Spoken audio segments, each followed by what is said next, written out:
What's the worst thing your sister ever did to you? My twin sister Violet was born 17 minutes after me, but spent our entire childhood making sure everyone forgot I existed first. We looked identical. Same auburn hair, same green eyes, same freckles across our noses. But where I was quiet and artistic, Violet was magnetic. She could charm anyone within 30 seconds of meeting them. Teachers, neighbors, even our parents fell under her spell while I became invisible. It started small. She'd accidentally spill juice on my homework the night before it was due. She'd hide my art supplies before big projects. When I complained, she'd cry and say I was being mean to her. Mom would always take her side. Violet's more sensitive, Mom would explain. You need to be the bigger person. I was bigger. By 17 minutes. In middle school, things got worse. She'd sabotage my friendships by spreading rumors, then comfort me when I cried about being alone. She convinced my 7th grade crush that I had a weird obsession with him, showing him fake diary entries she'd written in my handwriting. When he started avoiding me, she swooped in to console him. I remember the exact moment I realized something was deeply wrong. I was 13, sitting alone at lunch again because somehow all my friends had turned against me. Violet approached with her usual concerned expression, telling me she'd heard what happened with the girls. She claimed I'd called Rachel's mom trashy for working at the gas station. I never said that. I would never say that. But Violet insisted I had, her eyes filling with tears as she suggested maybe I said things when I was jealous. The seed was planted. Even I started questioning myself. Maybe I had said something and forgotten. Maybe I was the problem. Looking back, this was her masterstroke. She didn't just isolate me from others. She made me doubt my own reality. Every cruel rumor, every lost friendship, every moment of confusion became evidence that something was fundamentally wrong with me. I started apologizing for things I didn't remember doing, accepting blame for problems I didn't create. By high school, she'd perfected her system. Violet started dating my crush Dylan after telling him I thought he was weird and creepy. She convinced my best friend Rachel that I'd been talking behind her back, sharing secrets I'd supposedly told her in confidence. Slowly, methodically, she isolated me from everyone I cared about. The pattern was always the same. Something would go wrong in my life. A friend would stop talking to me. A teacher would suddenly become cold. A boy would reject me, and Violet would be there to comfort me. She'd offer theories about why people were treating me badly, always centered around my supposed flaws. Maybe you come on too strong, she'd suggest. Maybe you're too intense for people. Maybe you should try being more like me, she'd add with false modesty. I don't mean to brag, but people seemed to respond better to my approach. I started changing myself, trying to be more like Violet. Less passionate about art, more agreeable, more willing to go along with what others wanted. But nothing worked. If anything, people seemed to like me less. I was becoming a pale imitation of my sister, losing myself piece by piece while she flourished. She had a gift for making her cruelty seem like kindness. When I got sick during my piano recital, she held my hair back while I threw up and rubbed my shoulders. When my art teacher accused me of plagiarism, Violet stayed up all night helping me gather evidence to prove my innocence. When Dylan rejected me, she brought me ice cream and listened to me cry. I never suspected that she was the cause of every disaster she helped me through, but I dealt with it because she was my sister. Family was supposed to stick together, right? The real betrayal came during our senior year. I'd been working on my portfolio for art school. Hundreds of hours of paintings and sketches that represented 4 years of my life. My art teacher, Mrs. Peterson, had called it the strongest portfolio she'd seen in 20 years of teaching. You have something special, she told me. These pieces tell a story. They have soul. I'd been accepted early admission to 3 prestigious art schools. My future was finally taking shape. Finally something that was mine alone. For the first time in my life, I had something Violet couldn't touch or improve upon or steal. My art was purely, authentically mine. The application deadline for my top choice was in 2 days when I woke up to find my entire portfolio destroyed. Paint smeared across canvases, drawings torn to shreds, my acceptance letter rough draft covered in coffee stains. Water damage had warped the wooden frames I'd built by hand. 4 years of work reduced to garbage in one night. Violet stood in the doorway of our shared room, fake tears streaming down her face. I'm so sorry, she sobbed. I had a nightmare and knocked everything over. I tried to clean it up, but she was lying. The destruction was too thorough, too deliberate. Every piece systematically ruined in ways that suggested someone who understood exactly how to cause maximum damage. Paint had been mixed with dish soap to make it impossible to restore. Drawings had been torn along fold lines that would destroy the composition. Water had been poured strategically to warp frames beyond repair. But once again, our parents believed her. Accidents happen, Dad said. You can reapply next year. Mom wrapped Violet in a hug while I stood there surveying the wreckage of my dream. Poor thing. You must have been having such terrible nightmares. We should talk to Dr. Anderson about your anxiety medication. Violet pressed her face into Mom's shoulder, but I caught her looking at me over Mom's head. For just a moment, her expression wasn't grief-stricken. It was triumphant. That look haunted me for weeks. Had I imagined it? Was I becoming paranoid? Seeing malice where there was only accident? Violet seemed genuinely devastated about what had happened, crying randomly throughout the day, apologizing constantly, even offering to help me recreate some of the damaged pieces. Violet got into State University that fall. I spent the year working at a diner, saving money to reapply while watching her post photos of her perfect college life. Every picture showed her surrounded by friends, living the life I'd dreamed of. The comments on her posts made me sick. Living your best life, gorgeous. So proud of my brilliant daughter, from Mom. Violet's always been the artistic one in the family, from relatives who'd apparently forgotten I existed. During her winter break, Violet came home with stories of college life that made my diner job feel even more pathetic. She'd joined the art club, she told us over dinner. The president had called her work exceptional, mature beyond her years. She was already being considered for advanced placement in several classes. I listened to her success stories while wearing a grease-stained uniform that smelled like French fries and disappointment. That's when I discovered the truth that shattered everything I thought I knew about my family. I was cleaning our room after Violet left for her sophomore year when I found her diary wedged behind her desk. I wasn't planning to read it. I respected privacy, unlike some people. But when I pulled it out, it fell open to a page with my name written across the top in large, angry letters. What I read made my blood freeze. Entry after entry detailing her systematic campaign to ruin my life. She called it Operation Twin Swap. The goal was simple: become the favorite child by making me look unstable, jealous, and destructive, while positioning herself as the successful, well-adjusted twin. She'd documented everything with chilling precision. How she'd been putting small amounts of laxatives in my food before important events, making me sick during presentations and dates. How she'd been calling my friends from burner phones, pretending to be me, saying horrible things to drive them away. How she'd forged my handwriting to write cruel notes that ended relationships before they could begin. The entries went back years. When I was 12 and threw up during my piano recital, ruining months of practice, that was her. She'd slipped something into my orange juice that morning. When I got food poisoning the night before homecoming and couldn't go with my date, her, again. When my art teacher accused me of plagiarizing because someone had anonymously sent her photos of similar artwork online, Violet had created fake accounts and uploaded my sketches, claiming they were stolen. She'd been stealing my life piece by piece,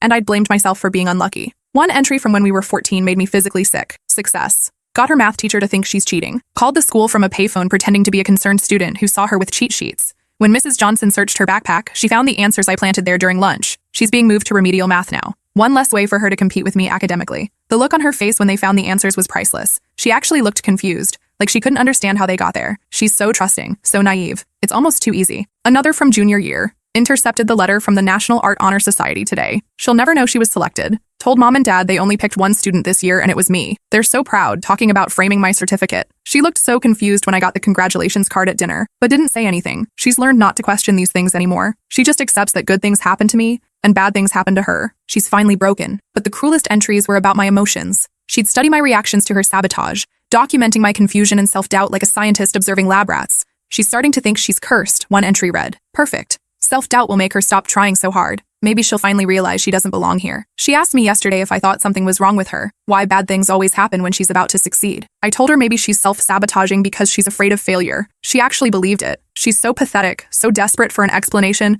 that she'll accept blame for things that aren't even her fault. I almost feel sorry for her. Almost. The entry about my destroyed portfolio was the most detailed of all. Finally destroyed her stupid paintings tonight. 4 years of work, gone. She'll never get into art school now. Mom and dad will have to put all their college money toward my education instead of wasting it on her ridiculous dreams. The look on her face when she saw the damage was everything I hoped for. Complete devastation. She knows she can't recreate it in time. By the time she figures out what really happened, I'll be established as the successful twin. Everyone will see who really deserves their attention. But it was the final entry that broke me completely. Found out something incredible today. Overheard mom talking to Aunt Helen about the adoption papers. Turns out I'm not actually adopted. She is. Mom and dad took her in when she was 3 days old because her real parents were drug addicts who died in a car crash. They never told either of us, but legally, she's not even really family. This explains everything. Why I've always been better at everything. Why I understand mom and dad in ways she never could. I have their real genes. She's just some random kid they felt sorry for. Now I understand why I deserve more. It's literally in my DNA. She's been taking what should be mine her entire life, and she doesn't even belong here. I stared at those words until they blurred. Everything suddenly made sense. Why I never quite fit. Why Violet seemed to understand our parents in ways I never could. Why they always chose her side, believed her stories, dismissed my complaints. I wasn't their biological daughter. I was just some charity case they'd taken in. My hands shook as I flipped through more pages, finding detailed plans for future sabotage. She'd already enrolled in several of my preferred college courses, planning to spread rumors about me to professors before I could transfer. She'd mapped out ways to intercept my mail, monitor my social media, and continue controlling my life from a distance. The final pages contained a list titled, Phase 2, Complete Elimination. She wanted to drive me to a complete breakdown, make me so unstable that our parents would have me committed or disowned entirely. Then she'd be their only child, the only one who mattered. The plan was detailed, methodical. She would escalate her sabotage until I had what appeared to be a psychotic break. She'd already researched how to forge documents that would make it look like I was delusional, hearing voices, making up stories about persecution. She'd found online forums where people discussed how to have family members declared mentally incompetent. Once she's declared mentally incompetent, I'll be their only heir, their only daughter, the only one who ever mattered. She'll probably end up in some state facility, and mom and dad will finally understand that trying to replace their real daughter with some stranger's kid was a mistake from the beginning. I sat on her bed holding that diary for hours, reading and rereading entries that rewrote my entire childhood. Every failure, every disappointment, every moment I'd blamed myself, it had all been orchestrated by the person I'd loved most in the world. She documented my destruction like it was a science experiment. noting which tactics worked best, which caused the most psychological damage, which left me most vulnerable to her next attack. She'd studied me like a predator studies prey, learning my weaknesses so she could exploit them more effectively. I called Mom immediately, my voice shaking when I mentioned the adoption. "Sweetheart, where did you hear that?" she asked, her voice careful. "Is it true?" A long pause. "Too long. Come home. We'll talk." The drive felt endless. My mind raced through every childhood memory, recontextualizing everything through this new lens. Every time Violet had comforted me after something went wrong, she'd caused it. Every time she'd defended me to our parents while privately undermining me, manipulation. Every twin moment we'd shared, every inside joke, every supposed bond, all lies. I remembered her holding me while I cried about losing another friend, stroking my hair and telling me people were just jealous of how close we were as sisters. I remembered her staying up late to help me study for tests I was mysteriously failing, despite knowing the material. I remembered her bringing me soup when I got sick at the worst possible moments. She'd been poisoning me in every way possible, physically, emotionally, socially, while positioning herself as my salvation. By the time I reached home, I felt like I was floating outside my body, watching someone else's life fall apart. When I walked into our kitchen, both parents sat at the table looking defeated. They'd already been crying. "We were going to tell you when you turned 18, Dad said. Then when you graduated. We kept waiting for the right time." "There is no right time for this," I snapped. Mom reached for my hand. "You are our daughter. Biology doesn't change that." But it changed everything for Violet. They looked confused. I showed them the diary entries, watched their faces transform from confusion to horror to rage as they read page after page of documented abuse spanning nearly a decade. "She's been poisoning me," I said quietly. "Literally poisoning me. And you let her because you always believed her over me." Dad's hands shook as he flipped through the diary. "This goes back to when you were 8 years old. She's been torturing me for 10 years, I said. And I blamed myself for everything. Mom started crying harder. The piano recital, your homecoming date, the scholarship interview where you got sick. All her. I felt strangely calm now that the truth was out. She documented everything like it was a game. They read in silence for 20 minutes, their faces growing paler with each page. When Dad reached the entry about destroying my portfolio, he stood up so fast his chair fell over. "She destroyed 4 years of your work on purpose," he said, his voice shaking with rage. "We comforted her while your dreams were falling apart." "There's more," I said, pointing to the pages about my adoption. Mom collapsed back into her chair when she read that section. "She's known for months. All this time she's been using it against you. The entries about my adoption were particularly cruel. Violet had researched my birth parents, discovering details about their deaths that she used to torment herself with fantasies about my unworthiness. She'd found out that my birth mother had been an art student, like me, and had used that information to convince herself that my artistic abilities were just genetic mimicry, not real talent. She doesn't even have original thoughts," one entry read. "Everything she does is just copying her dead mother. It's pathetic how she thinks she's so creative when she's just recycling someone else's dreams." That night, they called Violet. I listened from the hallway as they confronted her over speakerphone, my heart pounding so hard I thought it might burst. "You're being dramatic," Violet said when they started reading her diary entries aloud. Her voice was completely different from her usual sweet tone, cold, calculating. "She's always been jealous of me. Now she's making up stories because I'm successful and she's stuck at home working at a diner. We have your diary, Violet, in your handwriting, with dates and details." Silence. "We're reading your plans to continue sabotaging her in college," Dad added, his voice deadly quiet. "I was just venting. Teenage girls write dramatic stuff in diaries. I never actually did any of those things." "The laxatives are still in your desk drawer," Dad said, "next to the fake social media accounts you created, and the burner phone you used to call her friends, and the chemicals you used to destroy her artwork," Mom added. Another silence. Longer this time. When Violet finally spoke, her mask was completely gone. "So what if I did? She's not even your real daughter. Why should some random kid get the same opportunities as me? I'm your actual blood." Mom gasped like she'd been slapped. "I worked my entire life to make you proud," Violet continued, her voice rising. "She just existed and got the same treatment. That's not fair. Do you know what it's like growing up with someone who doesn't belong, watching her take what should be mine? Fair?" Dad's voice was shaking with fury. "You've been systematically abusing your sister since childhood." "My sister?" Violet laughed bitterly. "She's not my sister. She's some stranger you felt sorry for. I was protecting this family from an outsider who was stealing my life." "Your life?" Mom's voice cracked. "She never took anything from you. We loved you both equally." "No, you didn't," Violet snapped.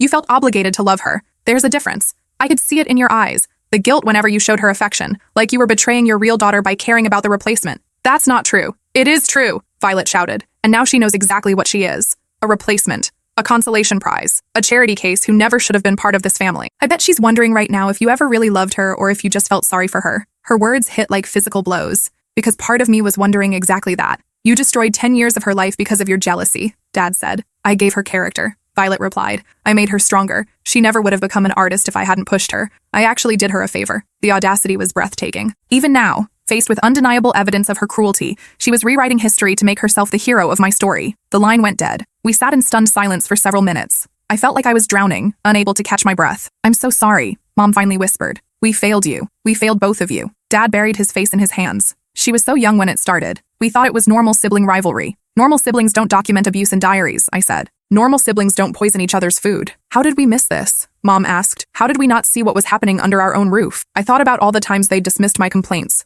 chosen Violet's word over mine, made me apologize for things I hadn't done. Because she's good at lying, I said, and because you wanted to believe her. She was easier to love. That's not true. It is true, I said quietly. She was your biological daughter. I was the obligation. They protested, but I could see the truth in their eyes. They had loved me, but it was complicated by guilt and duty in ways their love for Violet never was. Every hug, every proud moment, every display of affection had been shadowed by their knowledge that I wasn't really theirs. That night, I barely slept. I kept reading the diary, discovering new layers of manipulation. She'd been intercepting letters from potential friends, forging my handwriting to write cruel notes that ended relationships before they could begin. She'd even tampered with my alarm clock to make me late for important events, then consoled me about my time management problems. She'd found my weak spots and exploited them mercilessly. When I mentioned feeling insecure about my appearance, she started leaving diet magazines on my bed with articles about teenage weight gain circled in red. When I confided that I worried about being smart enough for college, she began making subtle comments about my grades compared to hers. She'd stolen my identity as surely as if she'd taken my social security number. The next morning, I started packing everything I owned into my car.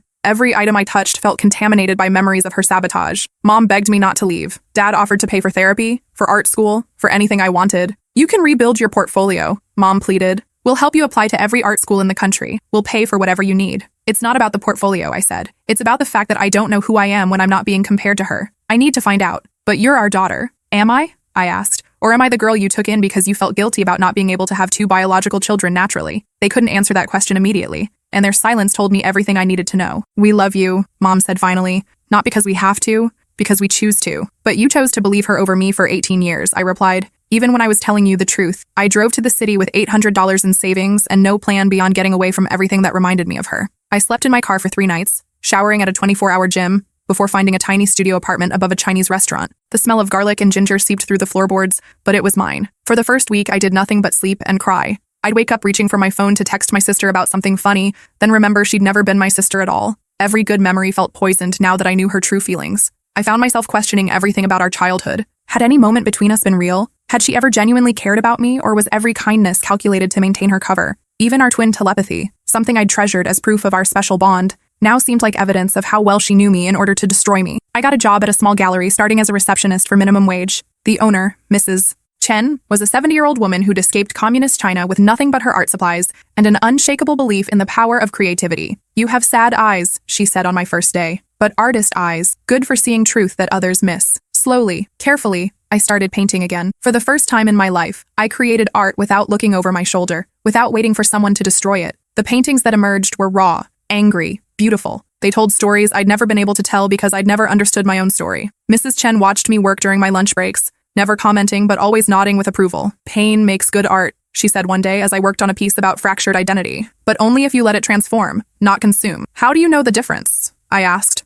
When pain owns you, art becomes weapon. When you own pain, art becomes healing. I painted my childhood through this new lens. The loneliness made sense now. The constant self-doubt. The feeling that I was always one step away from losing everything good in my life. But I also painted hope, resilience, the possibility of rebuilding. 6 months later, Mrs. Chen offered me wall space for a small exhibition. 3 of my paintings sold on opening night to people who saw value in my story, my perspective. My pain transformed into something beautiful. For the first time in my life, strangers saw worth in something I'd created. But success felt hollow when I had no one to share it with. I called my parents occasionally. They always asked when I was coming home, if I needed money, if I was okay. I gave short answers. The conversations were stilted, careful. We were all afraid of saying the wrong thing. Violet transferred schools. Mom mentioned during one call 6 months after I'd left. She's struggling with her grades. I didn't ask for details. I didn't want to know how she was handling the consequences of her actions finally catching up with her. She asks about you, Mom added quietly. What does she ask? If you're okay? If you miss home? If you'll ever forgive her? What do you tell her? That some things can't be fixed with apologies. A year passed. My art was getting attention from critics and collectors. A local magazine wrote a profile about young artists to watch. Mrs. Chen talked about giving me a solo show,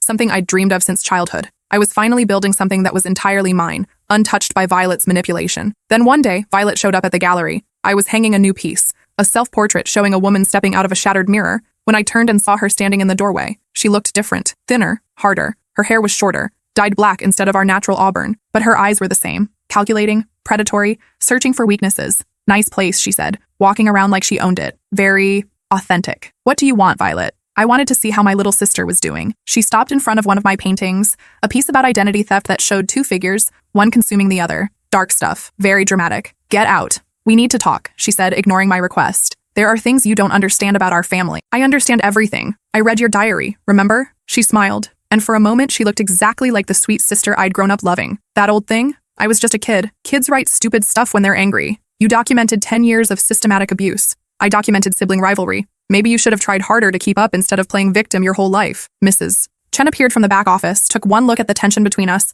and stepped protectively between me and Violet. Gallery is closed, she said firmly to Violet. You leave now. Violet ignored her, kept staring at me with those familiar green eyes. I'm getting married next month. I wanted you to be my maid of honor. I laughed. Actually laughed at the absurdity. You're insane. I'm trying to fix our family, she said. Mom and Dad miss you terribly. They want us to reconcile to be sisters again. They sent you? They don't know I'm here, but they talk about you constantly. How much they regret the way things ended. How they wish we could all be together again like we used to be. She moved closer, and I caught a whiff of her perfume, the same one she'd worn in high school. I know I made mistakes when we were kids, but we're adults now. We can start over, build a real relationship based on who we are now, not who we were then. Start over? I stared at her in disbelief. You destroyed my childhood. You poisoned me. You sabotaged everything I cared about for 10 years. And look how strong it made you, she said, gesturing at my paintings with what seemed like genuine pride. You never would have become an artist if I hadn't pushed you out of your comfort zone. I actually did you a favor. The audacity was breathtaking. Even now, faced with undeniable evidence of her cruelty, she was rewriting history to make herself the hero of my story. You think ruining my life was a favor? I think challenging you was a favor. You were always too soft, too trusting. I toughened you up, made you independent. Look at this place. She gestured around the gallery. You built this yourself. You're successful now. I'm successful despite you, not because of you. Maybe, she shrugged, but either way, here we are. I'm proud of what you've accomplished. Get out, I said again, but my voice was shaking now. Fine, but when you're ready to grow up and forgive family for being imperfect, you know where to find me. She headed toward the door, then paused. Oh, and congratulations on finding out about the adoption. I always wondered when you'd figure it out. Must have been quite a shock. She left, but her words lingered like poison in the air. That night I couldn't paint. I couldn't sleep. I kept thinking about what she'd said, about our parents missing me, about family, about forgiveness. Maybe I was being dramatic. Maybe I should try to repair things. Maybe the isolation was making me bitter and resentful. But then I remembered the diary entries, the systematic documentation of abuse, the pleasure she'd taken in my pain, the complete lack of remorse in her voice when our parents confronted her. I called Mom the next morning. She came to retry J continue edit see me, I said without preamble. Oh, honey. Mom's voice was pained. We didn't ask her to. We don't even talk to her much anymore. What do you mean? She dropped out of school sophomore year, got involved with some boy who was bad news. She's been bouncing between jobs asking for money constantly. Last month she moved back home, but Mom paused. She's not the same person who left for college. How so? She's angry all the time, bitter. She blames everyone else for her problems. Yesterday she screamed at your father for an hour because he wouldn't co-sign a loan for her. I felt something twist in my stomach. What kind of loan? She wants to buy a house. Says she deserves it after everything she's been through. But she has no job, no savings, bad credit. The boy she's with has a serious drug problem. We talked for another hour. I learned that Violet had been telling people she was the artistic twin, claiming credit for achievements that were mine. She'd shown up at high school reunions with printed copies of my gallery articles, my name white-outed and hers written in. She's been creating fake social media profiles using your photos, Mom continued, claiming your artwork as hers. We've had to threaten legal action twice to get things taken down. The pattern was continuing even now. Violet couldn't create anything of her own, so she kept trying to steal what I'd built. We should have stopped her years ago, Mom said, but we kept hoping she'd mature, find herself, take responsibility for what she'd done.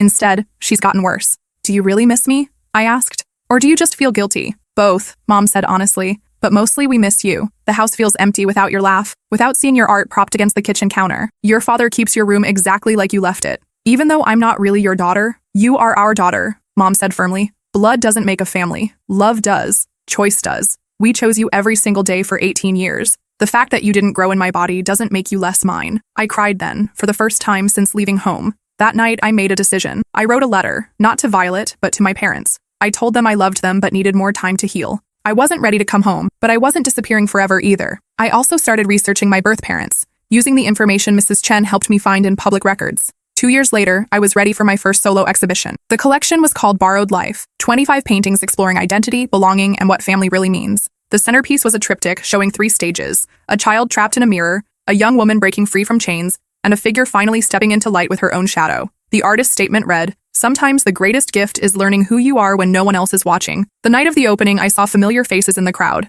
My parents had driven 4 hours to be there. They stood quietly in the corner, tears in their eyes as they looked at paintings that told the story of my stolen childhood and reclaimed adulthood. "I'm proud of you," Mom said when she finally approached. "Not because you're successful, but because you survived what we put you through and turned it into something beautiful." "What happened with Violet?" I asked. Dad's jaw tightened. "She married that boy against our advice. It lasted 6 months. She's been through 3 jobs this year. Last we heard, she was in court for writing bad checks. She's also been telling people she's an artist. Mom added quietly. Using your name, claiming your achievements. We've had to threaten legal action twice. Do you miss her? We miss the daughter we thought she was, Mom said. But that person never really existed. She was always performing, always calculating what would get her the most attention and advantage. They stayed for the entire exhibition, met my new friends, saw the life I'd built. My boyfriend David, a kind man who helped me understand what healthy love looked like. Mrs. Chen, who'd become like a grandmother to me. Other artists who respected my work and didn't see me as half of anything. As they prepared to leave, Dad handed me an envelope. Your adoption papers? He said. We should have given these to you years ago. Your birth parents' names are in there if you ever want to know about them. We also want you to know, Mom added, that you're in our will as our daughter. You always have been. Biology doesn't change that. That night, alone in my apartment, I opened the envelope with shaking hands. My birth mother's name was Elena Martinez. She'd been 19 when she had me, an art student at the community college. The social worker's notes described her as creative, gentle, and heartbroken about giving me up. She hadn't died in a car accident like Violet had written in her diary. That was another lie. Another way to make me feel worse about my origins. Elena had died of leukemia when I was 2 years old, alone in a hospital because her family had disowned her for having a child out of wedlock. My birth father was listed as unknown, but there was something else in the file that made me gasp. A letter, written in careful handwriting. To my daughter, I can't give you the life you deserve, but I hope whoever raises you sees what I see. A beautiful soul who will create beauty in this world. You are loved, even if I can't be there to show you. Paint your dreams, baby girl. Paint them all. I'm leaving you my art supplies. They're not much, but they're all I have. Maybe someday you'll understand why I had to let you go. It's not because I don't love you. It's because I love you too much to keep you. At the bottom of the box were Elena's art supplies. Brushes worn smooth from use, tubes of paint squeezed from the bottom, a palette knife with her initials carved into the handle, and a small canvas with the beginning of a painting, a mother's hands reaching toward a baby. I cried until I had no tears left. Elena had been an artist, just like me. She'd seen something in a baby that took me 25 years to find in myself. The next morning, I painted with her brushes for the first time. The colors felt different, more alive, like she was guiding my hand from wherever she was. I painted the mother I'd never known, the hands that had created me and then let me go out of love. 3 years later, I'm established in the art world, represented by a major gallery in New York. David and I are engaged, planning a small wedding with people who love us for who we are, not who they want us to be. My parents and I have rebuilt our relationship based on honesty instead of obligation. We see each other regularly now, and they've never once compared me to Violet or made me feel like a replacement for anything. I never speak to Violet, but I hear about her sometimes through mutual acquaintances from high school. She moved to another state, changed her name to Victoria, started over with a clean slate. She's on her 3rd marriage now, each one ending when her husbands discover her lies and manipulations. She's burned through friends, jobs, opportunities, always moving on when people see through her facade. She started a blog about overcoming family trauma, positioning herself as the victim of an abusive adoptive sister who stole her identity. The irony would be funny if it weren't so sad. Even in her victim narrative, she can't resist stealing my story. Last spring, she showed up at one of my exhibitions in New York. I didn't see her at first. She looked completely different. Plastic surgery had altered her face, trying to erase our resemblance. Her hair was platinum blonde, her style expensive but somehow hollow. But the gallery owner recognized her from photos I'd shown him and called security before she could approach me. She'd been telling people at the opening that she was me, that I'd stolen her identity and her art. She'd brought fake documentation, forged certificates claiming she was the real artist behind my work. When security confronted her, she became hysterical, screaming about family betrayal and stolen lives. I made her, she insisted as they escorted her out, her voice echoing through the gallery. Everything she is, she owes to me. I pushed her to be stronger. I gave her material for her art. She should be thanking me, not hiding from me. I watched through the gallery window as she walked away, still believing she was the victim in the story she'd written for both our lives. But I felt something unexpected as I watched her go. Pity. Violet had spent so much energy destroying me that she'd never learned to create anything of her own. She'd been so focused on stealing my life that she'd never bothered to build one. Even now, in her 30s, she was still trying to be me instead of figuring out who she was.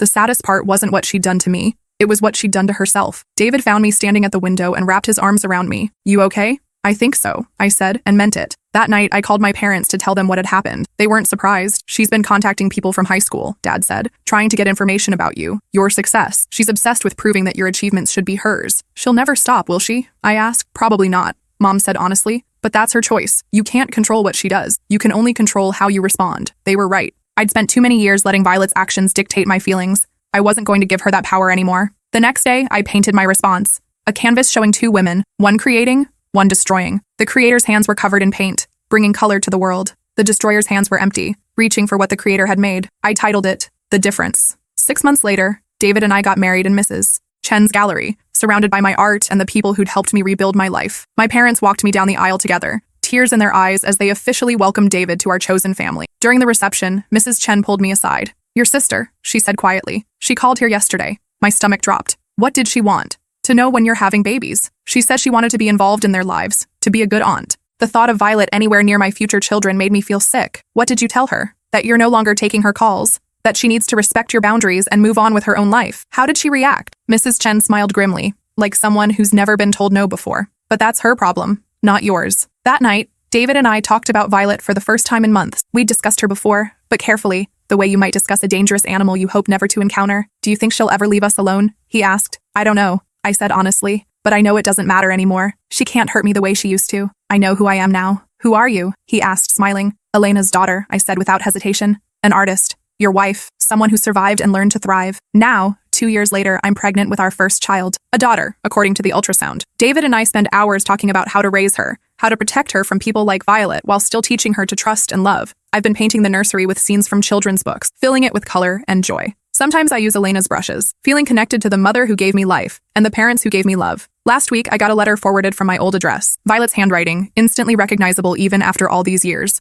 I almost threw it away without reading it, but curiosity won. I know you're having a baby, it said. Congratulations. I hope you'll let me be part of her life. I know we've had our differences, but family is family. I've changed. I'm in therapy now, working on myself. I want to make amends for the past and build a relationship for the future. Your daughter deserves to know her aunt. The letter went on for 3 pages, full of apologies that sounded scripted and promises I'd heard before. At the end, she included her phone number and address, along with a plea to call her. I showed the letter to David and my parents. We all agreed it was another manipulation, another attempt to insert herself into my life when she needed something. But this time, I felt nothing. No anger, no fear, no sadness. Just a distant pity for someone so broken she couldn't stop trying to break others. I wrote back a single sentence. My daughter will know her real family. Then I threw the letter away and went back to painting the nursery. Some people spend their whole lives trying to steal what belongs to others, never realizing that the thing they're searching for was inside them all along. Violet is still searching. I found that thing the day I stopped being Violet's twin and started being Elena's daughter. The worst thing my sister ever did to me was make me believe I was worth less than her. The best thing I ever did was prove her wrong. But the most important thing I learned was this. Family isn't about blood or law or obligation. It's about the people who see you clearly and love you anyway. I found my real family in a gallery owned by an old Chinese woman who told me pain makes good art, in a man who holds me when I wake up from nightmares about my childhood, in parents who learn to love me without guilt, and in a mother I never met who left me everything she had so I could paint my dreams. Elena was right about one thing. I am loved, just not by the people I thought mattered most. My daughter will grow up knowing she's wanted, knowing she belongs, knowing that love isn't something you have to earn or steal. She'll never doubt her place in our family because she'll be surrounded by people who chose to love her unconditionally. And if Violet ever tries to poison that love, she'll discover something she never learned during our childhood. I'm not the same person she broke all those years ago. I'm stronger now. I'm protected. I'm loved. And I will never let anyone steal my daughter's light the way mine was stolen. The girl who used to cry herself to sleep wondering why nothing good ever lasted is gone. In her place is a woman who creates her own light, her own family, her own happy ending. Violet can keep trying to rewrite our story, but this chapter belongs to me. My daughter will know that she comes from a line of artists, that her grandmother Elena painted with love even when the world was unkind, that her mother turned pain into beauty. That love isn't about blood, it's about choice. And I choose her, just like my parents chose me, just like Elena chose to give me life even when she couldn't keep me. The cycle of love continues, stronger than any attempt to break it. That's the real story Violet could never steal, the one where love wins,